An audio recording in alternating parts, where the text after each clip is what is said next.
আমি যতই মানে ব্যস্ততা থাকি না কেন আমি আমার ঘরটাকে আমি সুন্দর টিপটপ করে রাখতে পছন্দ করি।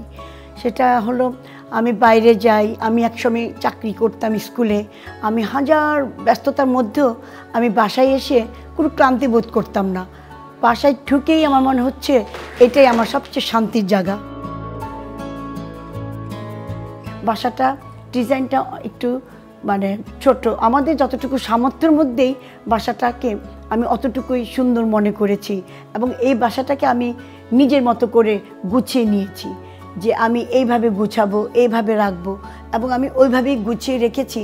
এবং আমি একসময় আমি স্কুলে চাকরি করতাম, সেই স্কুলের থেকে এসে আমি আমার নিজের মতো করে বাসাটাকে টুকটাক করে সুন্দর করে এটা এভাবে এভাবে গুছিয়ে নিয়েছি। এটা এখানে থাকবে, আমার ফ্রিজটা এখানে থাকবে, আমার লিভিং রুমটা এখানে থাকবে, আমার বেডরুমটা এইভাবে থাকবে। এগুলো আমি নিজেই করেছি, আমি কারো উপরে ডিপেন্ড করিনি এবং কাউকে বলিও নি।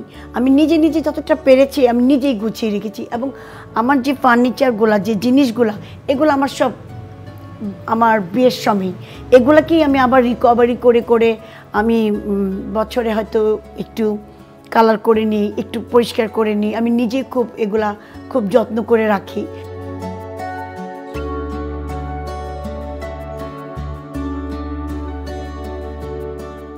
আমার সংসারে আমার হাজব্যান্ড আছে, আমার 2 ছেলে আছে, 1 মেয়ে।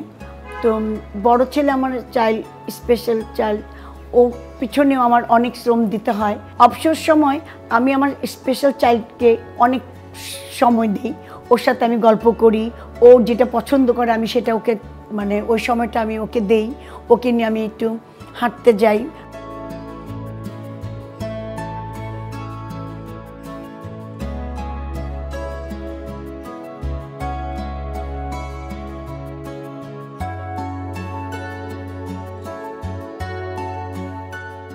আসলে আমি বাসাটা ছোট হোক বড় হোক যেরকমই হোক, আমি যেখানে আমি আমার মতো করে যেভাবে গুছিয়ে নিব সেটাই আমার স্বপ্নের মতো বাড়ি।